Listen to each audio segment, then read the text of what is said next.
Hello दोस्तों, welcome to learn math. मैं आदर्श स्वागत करता हूं आप सभी का एक बार फिर से आपके अपने यूट्यूब चैनल लर्न मैथ में। तो दोस्तों, इससे पहले हमने कंप्लीट किया था डिटर्मिनेंट में हमने बेसिक से लेकर हाई लेवल तक के सारे क्वेश्चनों को, सारे टॉपिकों को कवर किया था और डिटर्मिनेंट हमारा बेहतरीन तरीके से फिनिश हुआ था।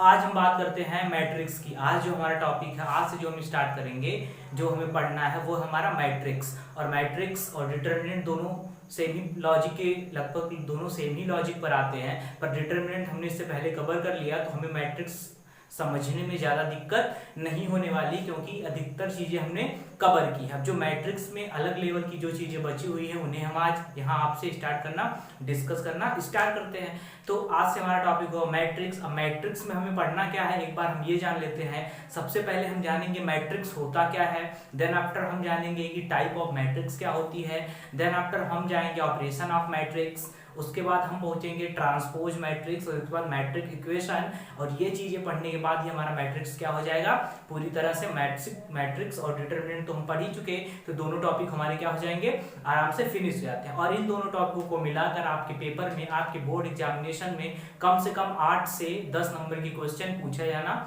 तय है और हमेशा पूछे जाते हैं। और ये वो टॉपिक है, अगर आपको एक बार कंसेप्ट क्लियर हो गया तो आपको फिर इन टॉपिकों से कोई भी क्वेश्चन आपसे नहीं फंस सकता और आप 8 से 10 नंबर आराम से पा सकते हैं। तो हमने जो पढ़ा था डिटर्मिनेंट, वो हमने पढ़ लिया, वो अच्छी बात थी। अब हम जो पढ़ने जा रहे हैं वो मैट्रिक्स। तो आज हम स्टार्ट करते हैं यहाँ पर मैट्रिक्स। हमारा टॉपिक है मैट्रिक्स। अब मैट्रिक्स स्टार्ट करने से पहले हम जानें कि मैट्रिक्स क्या होता है, रिप्रेजेंटेशन क्या होता है मैट्रिक्स का, हमें कैसे पता चलेगा कि ये मैट्रिक्स से डिटर्मिनेंट है। तो अब तक जो हमने पढ़ा था, अगर इस वाले ये जो सिंबल था किसका था, डिटर्मिनेंट का, ये चीजें हमने प्रीवियस क्लास में पढ़ चुकी। अब इसके अंदर जो अवयव लिखे होते थे उसे कहते थे एलिमेंट ऑफ डिटर्मिनेंट। अब देन आफ्टर हम आ गए हैं मैट्रिक्स पे। सिंबल थोड़ा सा चेंज होता है, जो इस वाले बॉक्स में, इस वाले सिंबल के अंदर अगर कुछ लिखा हुआ है तो ये क्या कहा जाएगा, मैट्रिक्स। इसमें अगर कुछ रहता तो इसे हम क्या कहते थे दोस्तों, डिटर्मिनेंट। तो ये चीजें हमने पढ़ ली थी, अब इस पे हमें कोई चर्चा नहीं करनी। अब सेम चीजें ये हैं कि मैट्रिक्स डिटर्मिनेंट में भी एलिमेंट होते थे, मैट्रिक्स में भी क्या होंगे, हमारे एलिमेंट होंगे। तो अगर यहाँ हम देखें एक चीज, अगर हम यहाँ से एक चीज देखते हैं मैट्रिक्स होता क्या है, सबसे पहले हम जान लें कि मैट्रिक्स होता क्या है। तो अगर आप जानना चाहें मैट्रिक्स क्या है, तो matrix is a representation of digits and function. आव्यूह, संख्याओं और फलनों का एक आयताकार क्रम विन्यास है। अगर परिभाषा यहाँ आप लिखना चाहें तो क्या है, आव्यूह संख्याओं और फलनों का एक आयताकार क्रम विन्यास है। तो अगर हम यहाँ लिख दें कि इसकी परिभाषा क्या होती है, मैट्रिक्स होता क्या है, तो हम अगर यहाँ लिखना चाहें तो आव्यूह संख्याओं तथा फलनों का एक आयताकार क्रम विन्यास है, ये है परफेक्ट परिभाषा किसकी, मैट्रिक्स की। इंग्लिश में आप लिखना चाहेंगे तो matrix is a representation of digits and function. आव्यूह संख्याओं और फलनों का एक आयताकार क्रम विन्यास है। क्रम विन्यास मतलब आयताकार एक क्रम विन्यास है। ये चीजें हमने जान ली है, क्या है, मैट्रिक्स की परफेक्ट थ्योरी, परफेक्ट डिफिनीशन है कि आव्यूह संख्याओं तथा फलनों का एक आयताकार क्रम विन्यास है। Matrix is representation of digit and function. अब देन आफ्टर अगर हम बात करते हैं तो मैट्रिक्स भी किससे बनेगा, संख्याओं से, फलनों से। मैट्रिक्स का भी निर्माण किससे होता है दोस्तों, मैट्रिक्स का भी निर्माण होगा एलिमेंट से। और सेम एलिमेंट जो हमने डिटर्मिनेंट में पढ़े थे, सेम लॉजिक, सेम कॉन्सेप्ट, यहाँ भी वही चीजें हैं। तो मैट्रिक्स अगर हम ये बात कर दे, A11 यहाँ लिख दे, या हम एक छोटा सा मैट्रिक्स ले लेते हैं कि हमने यहाँ लिखा है एक matrix A11 A12 A21 A22। तो यहाँ A11 A12 A21 A22 ये क्या है, ये एलिमेंट ऑफ मैट्रिक्स है। मैट्रिक्स के क्या है, ये एलिमेंट, मैट्रिक्स के आव्यूह के क्या है, ये अवयव है। तो ये छोटी सी चीजें थी। अब ये जो इसमें लिखा था, ये एलिमेंट थे A11 A12 A21 A22। अभी हमें ये नहीं पता कि ये किस ऑर्डर का मैट्रिक्स है या किस कोटि का मैट्रिक्स, अभी हमें कुछ नहीं पता। बस हम आपको बता रहे हैं कि मैट्रिक्स में जो लिखा होता है रिप्रेजेंटेशन वो संख्याओं का होता है या फलनों का होता है। तो ये जो a11, a12, a21 या a22 है, ये क्या है? ये एलिमेंट ऑफ मैट्रिक्स है, यानी कि aij मैट्रिक्स में भी क्या होता है? Element of matrix. डिटरमिनेंट में भी क्या होता था? Element of determinant. aij हमें रिप्रेजेंट क्या करता है? यहाँ i का मतलब क्या है? क्रम से। i और j का मतलब क्रम से है। यहाँ i हमें बताता है पंक्ति के और j बताता है स्तंभ के स्थान को। i हमें रो के स्थान को बताता है, जो अवयव होगा उसका रो में कौन सा स्थान है इसकी जानकारी हमें i से मिलती है। उस अवयव का कॉलम में कौन सा स्थान है इस बात का हमें पता j से चलता है। अगर हम इसे मान ले कि a11 कहाँ है, तो a11 कहाँ है? a11 हमारा यहाँ पर है। एलिमेंट a11 का जो प्लेस वो यहाँ है। अगर हम बात करें a22 का प्लेस कहाँ है, तो a22 का मैट्रिक्स के अंदर प्लेस यहाँ है। तो aij हमें क्या बताता है? aij से हमें जानकारी मिलती है जो एलिमेंट है उसका मैट्रिक्स के अंदर प्लेस कहाँ है, जहां i हमें बताता है कि रो को, यानी कि वो किस रो में आता है, और j दोस्तों हमें क्या बताता है? कॉलम को। तो ये चीजें हमें समझनी होंगी। अब मैट्रिक्स का, ये रही मैट्रिक्स की बातें, मैट्रिक्स की परिभाषा हमें पता चली, थ्योरी क्या होती है, और ये हमने जान लिया कि एलिमेंट होते हैं मैट्रिक्स के। यहाँ aij लिखा होता है, यानी कि ये हमें क्या बताता है? Element of matrix, element of matrix. अब रिप्रेजेंटेशन की बात करें, जो मैट्रिक्स होता है इसे अंग्रेजी वर्णमाला के हम अंग्रेजी वर्णमाला के कैपिटल अक्षरों द्वारा क्या करते हैं? इसको रिप्रेजेंट करते हैं। जैसे हम किसी मैट्रिक्स को कैपिटल ए से रिप्रेजेंट कर सकते हैं, किसी मैट्रिक्स को कैपिटल बी से रिप्रेजेंट कर सकते हैं, किसी भी मैट्रिक्स को कैपिटल सी से रिप्रेजेंट कर सकते हैं। ये एक छोटी सी चीजें थी। अब जैसे हमने जिस मैट्रिक्स को कैपिटल ए से रिप्रेजेंट किया, मान लिया हमने वो कोई अलग मैट्रिक्स है, दूसरा मैट्रिक्स हमने कैपिटल बी से कर दिया, तीसरा मैट्रिक्स हमने कैपिटल सी से कर दिया। तो ये थी बेसिक चीजें। अब ये था आव्यूह संख्याओं का तथा फलनों का एक आयताकार क्रम विन्यास। जैसे हमने मान लिया कि तीन व्यक्ति हैं। कौन कौन से व्यक्ति हैं? तीन हमारे पास व्यक्ति हैं। एक व्यक्ति है जिनका नाम है यक्स, दूसरे व्यक्ति हमारे पास हैं, या सिंगल व्यक्ति से करते हैं, एक व्यक्ति हमारे पास है उनका नाम है यक्स। उनका नाम क्या है दोस्तों?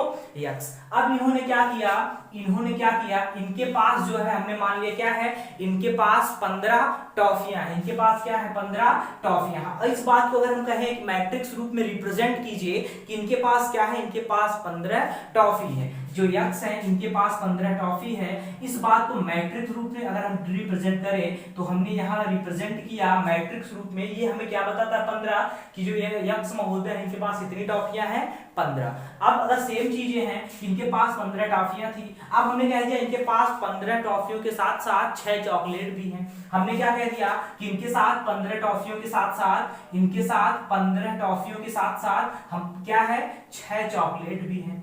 ये जो है इनके साथ, इनके पास 15 टॉफियां तो है ही, अब इनके पास 6 चॉकलेट भी हैं। ये पहले इनके पास केवल 15 टॉफियां थी, अब इनके पास 15 टॉफी और 6 चॉकलेट दोनों चीजें हैं। तो इस बात को देखिए, हमने दोनों चीजों को आराम से मैट्रिक्स रूप में इस प्रकार से रिप्रेजेंट किया। जब इनके पास 15 टॉफियां थी तो हमने इसको भी मैट्रिक्स रूप में रिप्रेजेंट किया था। अब मान लीजिए एक दूसरे महोदय है, इनका नाम क्या है? वाई, और इनके पास क्या है? इनके पास 10 तो टॉफी हैं और 5 क्या है? चॉकलेट है। यक्स के पास 15 टॉफियां थी, 6 चॉकलेट थे।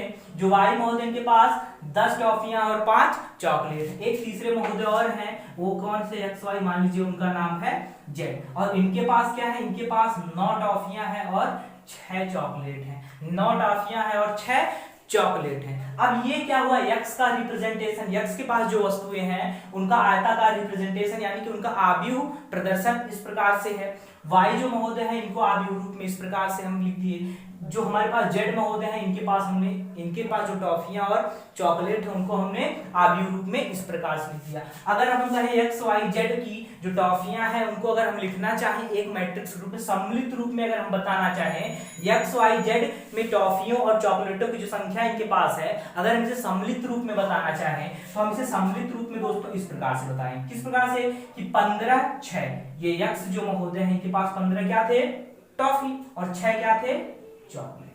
जो वाई महोदय है इनके पास 10 टॉफियां थी और क्या थे? 5 चॉकलेट। जो जेड महोदय थे इनके पास 9 टॉफियां थी और क्या थे? 6 चॉकलेट, और यहाँ से ये कौन कौन से हैं, ये हमें बताता है x को, ये रिप्रेजेंट करता है y को, और ये रिप्रेजेंट करता है z को। और आपको अच्छे से पता है डिटरमिनेंट में कि ये क्या होता है हमारा r1, ये क्या होता है हमारा r2, ये क्या होता है दोस्तों हमारा r3, और ये क्या होता है हमारा C1, और ये क्या होता है हमारा C2। तो इस तरीके से हमने क्या किया, x y z के पास जो टॉफियां और चॉकलेट थी उन्हें हमने क्या किया, आयताकार रूप में रिप्रेजेंट किया। और इसी बात को हम क्या कहते हैं, इसी बात को हम कहते हैं मैट्रिक्स। जो परिभाषा यहाँ लिखी है कि आव्यूह संख्याओं तथा फलनों का एक आयताकार क्रम विन्यास है, तो यहाँ इनकी टॉफियों की संख्याओं को और चॉकलेटों की संख्याओं को हमने आयताकार रूप में क्या किया, क्रम विन्यास रूप में व्यवस्थित किया। और इससे हमें पता चला कि जो मिला हमें व्यवस्थित करने पर,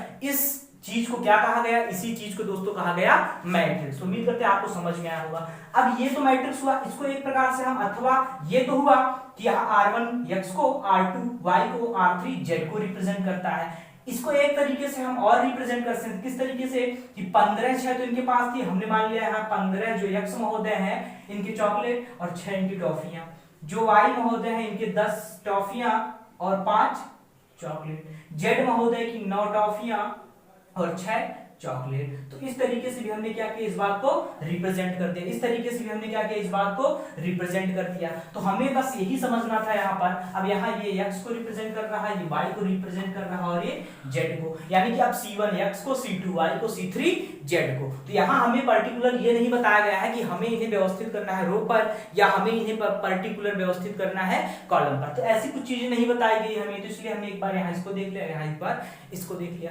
अब ये चीजें हम, तो क्या हुआ, संख्याओं, टॉफी, चॉकलेटों की संख्याओं को जब हमने आयताकार रूप में क्या किया, व्यवस्थित किया, तो जो आकृति हमें मिली या जो चीजें हमें मिली, इसे ही क्या कहा गया, आव्यूह कहा गया। जैसा कि यहाँ लिखा है कि आव्यूह संख्याओं तथा फलनों का एक आयताकार क्रम विन्यास है, और यहाँ हमने आपको इस क्रम विन्यास को करके दिखाया। तो उम्मीद करते हैं आपको ये छोटी सी चीज आसान तरीके से समझ में आई होगी, और इसमें कुछ बड़ी बात नहीं है, ये आपने समझा होगा। अगर आपको ये समझ में आया, आपको बेस पता चला कि मैट्रिक्स होता क्या है, ये परिभाषा तो दिमाग में थी, पर ये चीजें अगर हमारे दिमाग में आ गई तो हमें कंसेप्ट क्लियर है कि मैट्रिक्स होता क्या है। अगर आपको कभी रिप्रेजेंट करना है किसी के सामने मैट्रिक्स को, तो इस बेहतरीन तरीके से आप क्या कर सकते हैं, मैट्रिक्स को रिप्रेजेंट कर सकते हैं। अब ये हुई मैट्रिक्स की बात। अब अगर हम आगे देखना चाहें तो मैट्रिक्स की परिभाषा हुई, और मैट्रिक्स को हमने जाना कि इसका निर्माण किस तरीके से होता है, जो परिभाषा हुई उसके अनुरूप हमने इसको व्यवस्थित करके देखा।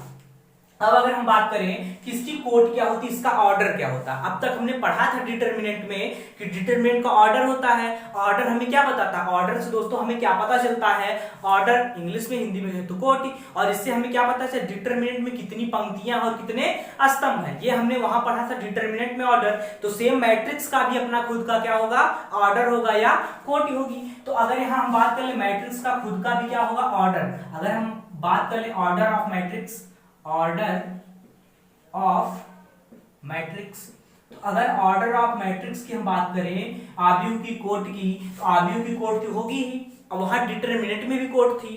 तो अब देखिए वहां क्या हमने पढ़ा था कि यम और यन, जहां इस तरीके से हमने बनाया था एक, जैसे मान लीजिए ये है एलिमेंट क्या बताता है, जैसे एक मैट्रिक्स कैपिटल ए। अब आपको पता है मैट्रिक्स को रिप्रेजेंट करते हैं कैपिटल ए से, तो एक मैट्रिक्स कैपिटल ए और इसके एलिमेंट है ए आई जे, और ये यम क्रॉस यन, और यहाँ यम क्रॉस यन ही हमें क्या बताता है, यही तो ऑर्डर है, यही क्या है, यही तो मैट्रिक्स का क्या है दोस्तों, ऑर्डर है। इसी बात से तो हमें पता चलता है कि हमारे मैट्रिक्स में कितनी कॉलम है और कितने रो है, इसी बात से तो पता चलता है। तो मैट्रिक्स का ऑर्डर जो होता है यही हमें बताता है कि हमारे मैट्रिक्स में कितनी पंक्तियां हैं, कितने स्तंभ है। जैसे मान लीजिए हमने यहाँ एक मैट्रिक्स, सिंपल सा मैट्रिक्स है, हमने यहाँ पर एक बना ही लिया, वो क्या था 1 2 3 4 5 2। तो एक मैट्रिक्स हमने देखा। अगर हम आपसे पूछे अब मैट्रिक्स आप डिटरमिनेंट से ही जोड़ के इस चीजों को बताए, सेम चीजें थी, उसका ऑर्डर इसका भी ऑर्डर होगा, तो इसमें कोई अलग से कुछ पढ़ना नहीं।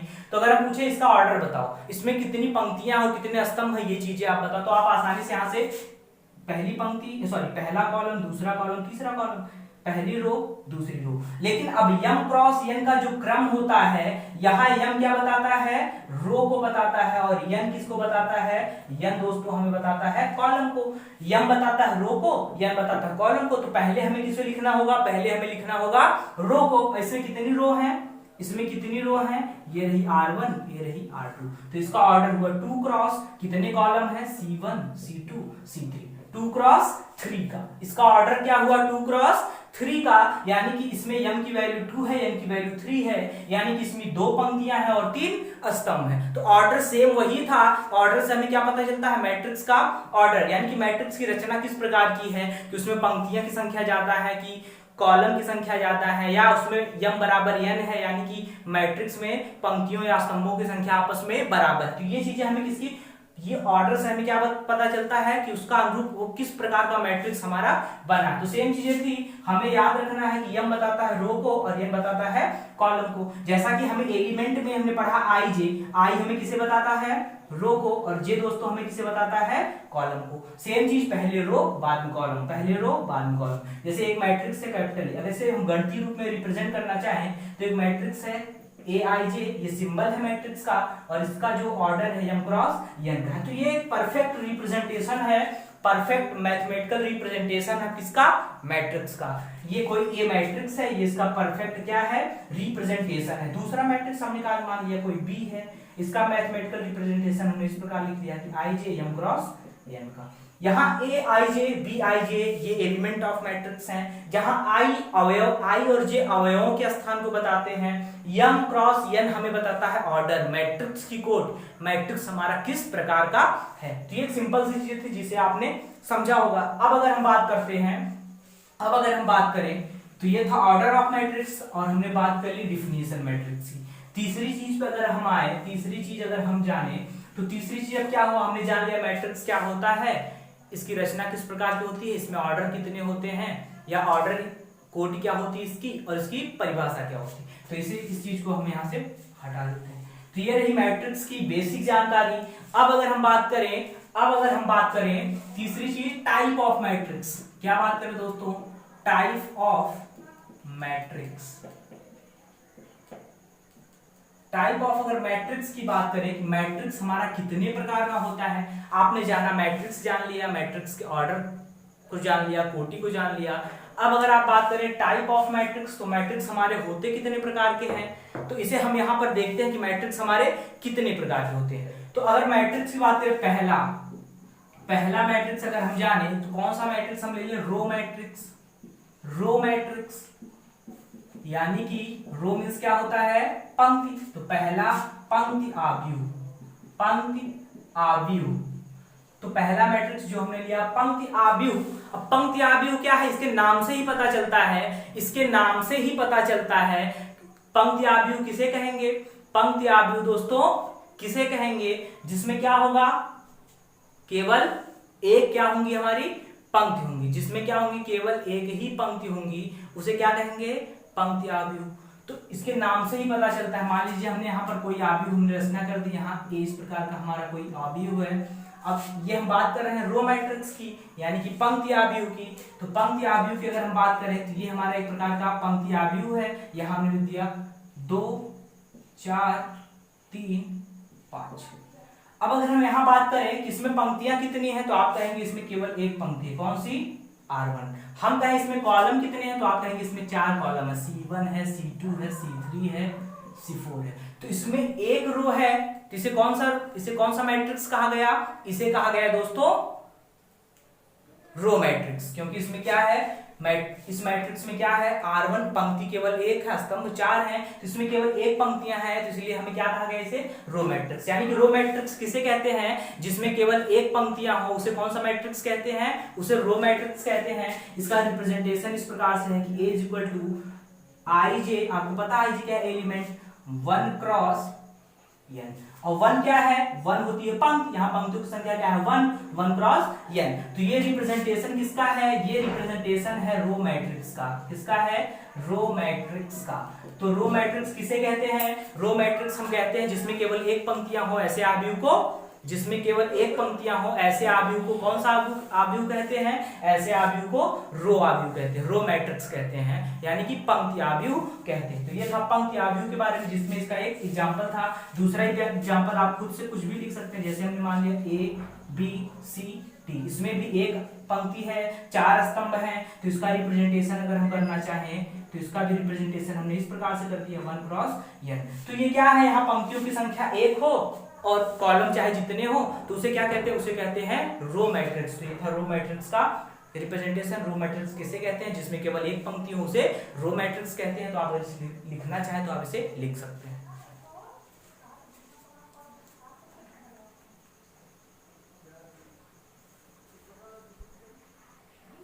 चलिए, तो ये था हमारा रो मैट्रिक्स। रो मैट्रिक्स किसे कहते हैं, जिसमें केवल एक पंक्तियां होती है उन्हें कहते हैं रो मैट्रिक्स। और रो मैट्रिक्स का मैथमेटिकल रिप्रेजेंटेशन ये है, जहां 1 लिखा है, 1 का मतलब इसमें केवल एक पंक्ति है। और n किसे बताता है, वो तो आपको पता है, n बताता है नंबर ऑफ कॉलम को। तो ये था रो मैट्रिक्स। दूसरा मैट्रिक्स अगर बात करें, रो मैट्रिक्स अब आपके दिमाग में बैठ जाना चाहिए कि जिसमें केवल एक पंक्ति हो उसे कहते हैं रो मैट्रिक्स। दूसरा अगर बात करें टाइप ऑफ मैट्रिक्स में, दूसरे मैट्रिक्स की बात करें तो दूसरा मैट्रिक्स है हमारा column matrix. Column matrix, column matrix किसे कहेंगे, अगर आपको रो मैट्रिक्स समझ में आया, यानी कि हिंदी में कहें तो स्तंभ आव्यूह, स्तंभ आव्यूह। अब दोस्तों रो मैट्रिक्स किसे कहें हम, जिसमें केवल एक रो होती है उसे रो मैट्रिक्स। तो जाहिर सी बात है कॉलम मैट्रिक्स किसे कहेंगे, जिसमें केवल एक कॉलम हो, जिसमें केवल एक स्तंभ हो, उसे कौन सा मैट्रिक्स कहेंगे, उसे कहेंगे कॉलम मैट्रिक्स। यानी कि लिख देंगे, अगर यहां आप लिखना चाहेंगे कि जिसमें केवल एक स्तंभ होता है, जिसमें केवल एक स्तंभ होता है उसे स्तंभ आव्यूह कहते हैं, उसे स्तंभ आव्यूह कहते हैं। अगर बात करें इसके एक एग्जांपल की, तो हमने मान लिया रिप्रेजेंट करते हैं कैपिटल वर्ड से, तो एक हमने यहाँ आव्यूह बना लिया। किसका उदाहरण हमने लिया, कॉलम मैट्रिक्स पढ़ रहे हैं, यहाँ कॉलम मैट्रिक्स एक हम बनाएंगे। तो हमने यहाँ लिख लिया 1 4 6 7। ये क्या है दोस्तों, यहाँ C1 एक ही है, यहाँ कॉलम तो एक ही है लेकिन रो कितनी है, 4 है। इसमें कॉलम एक है लेकिन रो कितनी है, 4 है। तो ये किसका एग्जाम्पल है, ये किसका एग्जाम्पल है, एग्जाम्पल है कॉलम मैट्रिक्स का। किसका है, कॉलम मैट्रिक्स का। उम्मीद करते हैं आपको समझ में आया होगा। मैथमेटिकल रिप्रेजेंटेशन अगर इसका देखें तो यहां से हम इसे मैथमेटिकल रूप में रिप्रेजेंट कर सकते हैं कि Aij m क्रॉस 1। यहाँ m क्या है, पंक्तियों की संख्या। तो कॉलम मैट्रिक्स में पंक्तियां तो चाहे जितनी हो सकती हैं लेकिन कॉलम कितने होंगे, एक ही होंगे। तो ये रिप्रेजेंटेशन रहा कॉलम मैट्रिक्स का। और रो मैट्रिक्स का रिप्रेजेंटेशन तो हमने देखा ही था। तो ये था कॉलम मैट्रिक्स, रो मैट्रिक्स दोनों हमने देख ही लिए। अगर आप इसे भी लिखना चाहते हैं तो आप इसे लिख सकते हैं।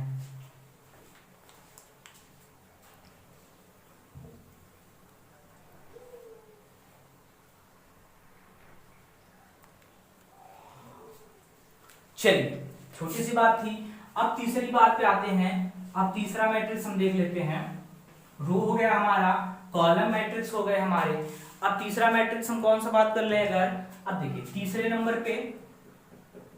नंबर पे आता है हमारा डायगोनल मैट्रिक्स। कौन सा मैट्रिक्स दोस्तों, डायगोनल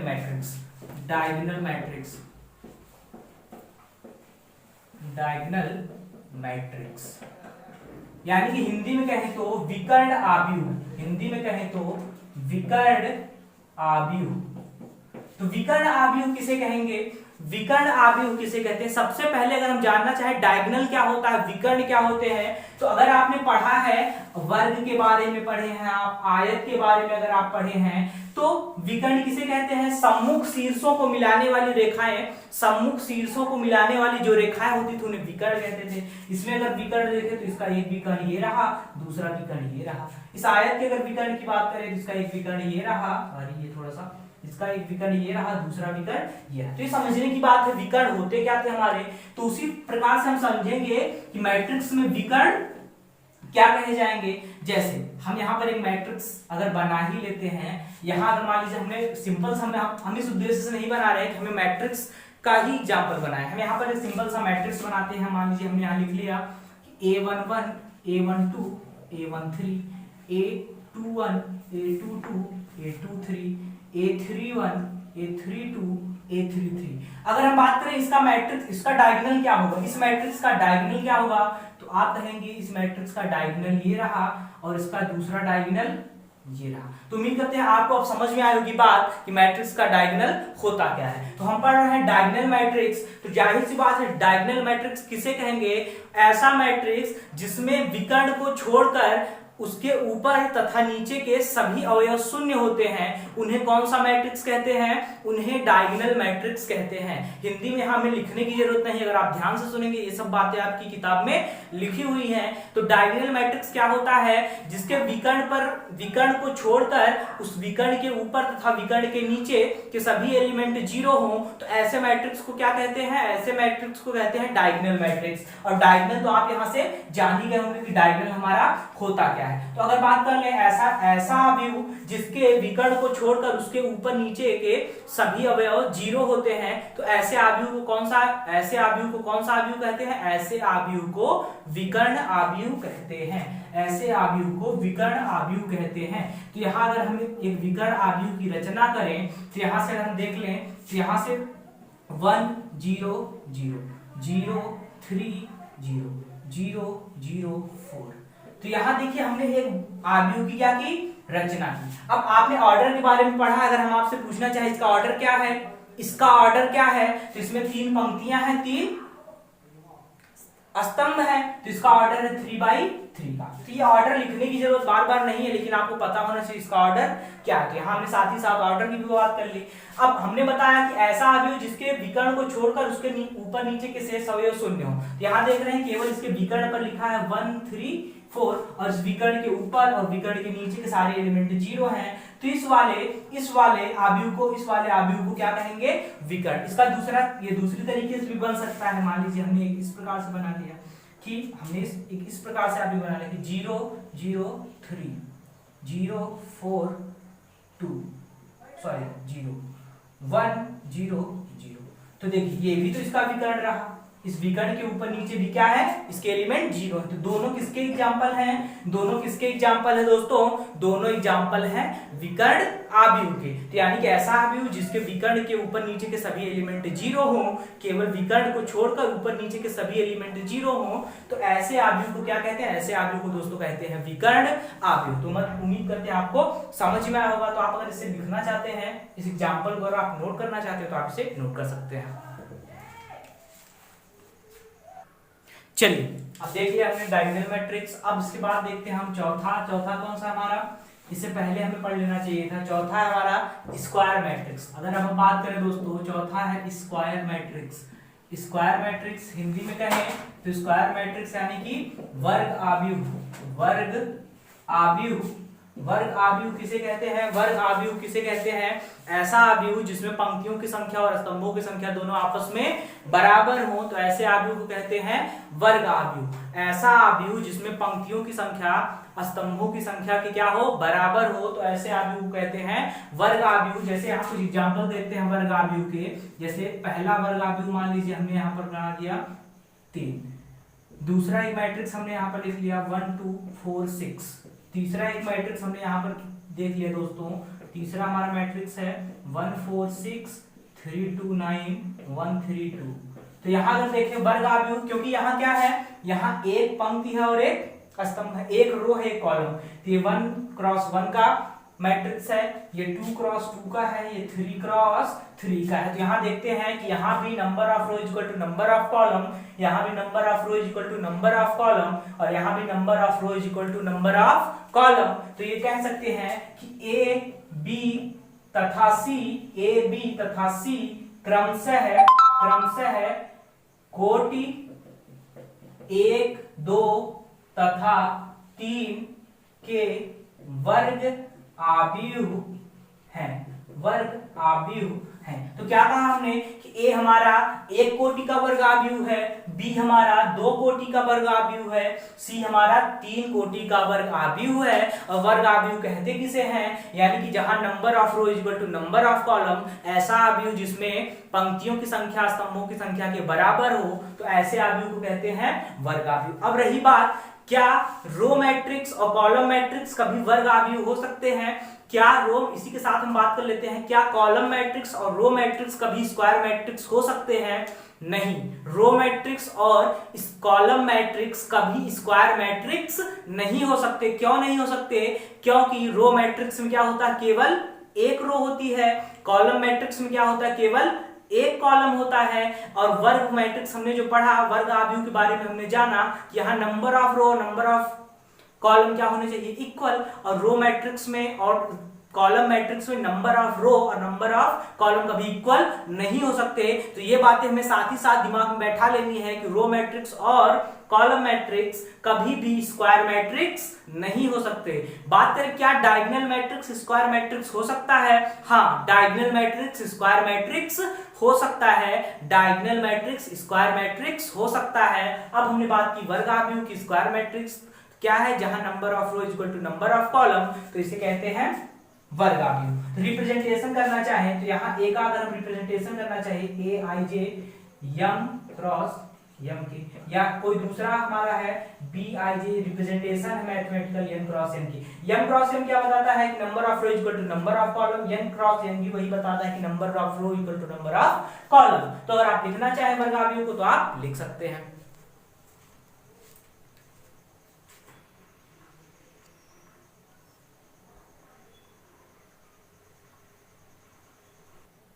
चलिए इसके बाद अब पांचवा वाला देखते हैं टाइप ऑफ मैट्रिक्स में। पांचवा मैट्रिक्स हमारा जो है, पांचवा मैट्रिक्स है दोस्तों हमारा स्केलर मैट्रिक्स।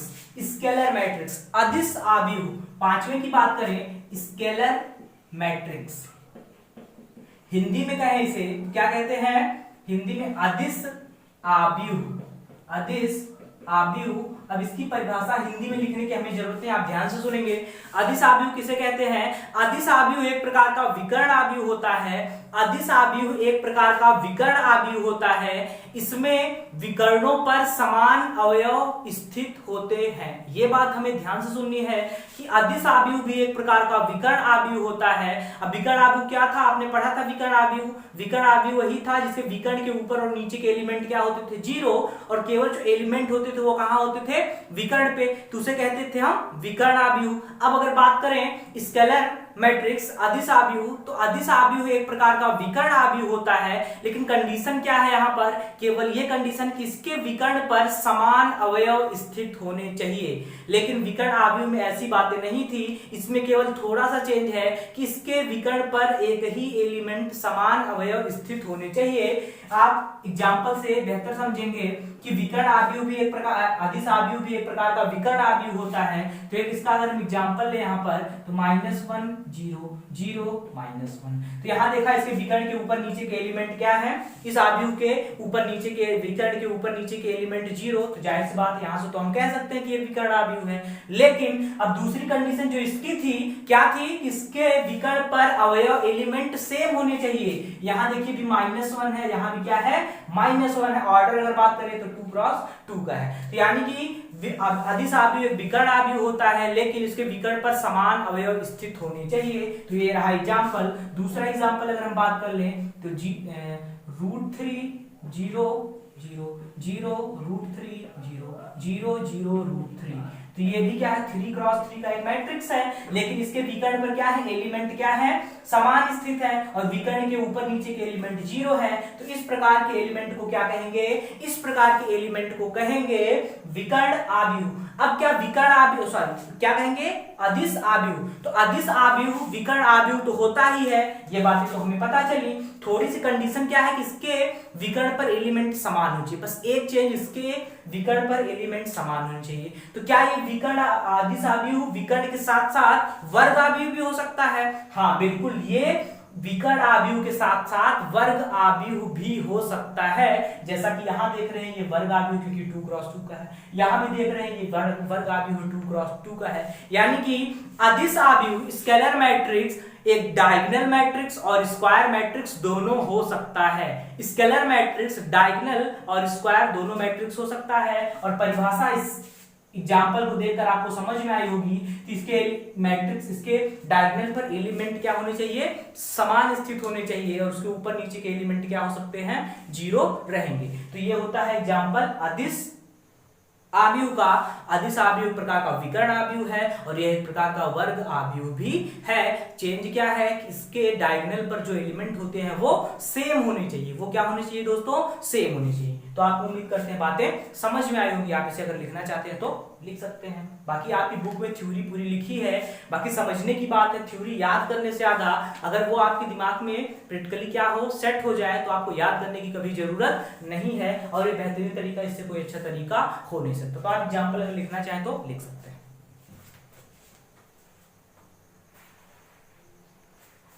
चलिए, ये था स्केलर मैट्रिक्स। अब अगर हम बात कर लेते हैं, अगला टाइप है मैट्रिक्स का, अगला टाइप 6। अब यहां हम बात करते हैं आइडेंटिटी मैट्रिक्स। आइडेंटिटी मैट्रिक्स यानी कि तत्समक आव्यूह। आइडेंटिटी मैट्रिक्स यानी कि तत्समक आव्यूह। अब पहले जाने की क्या है तत्समक आव्यूह। तत्समक आव्यूह भी एक प्रकार का विकर्ण आव्यूह ही है, केवल इसमें एक छोटा सा चेंज है। क्या है? यह एक विकर्ण आव्यूह है, ये हम आपको बताएं।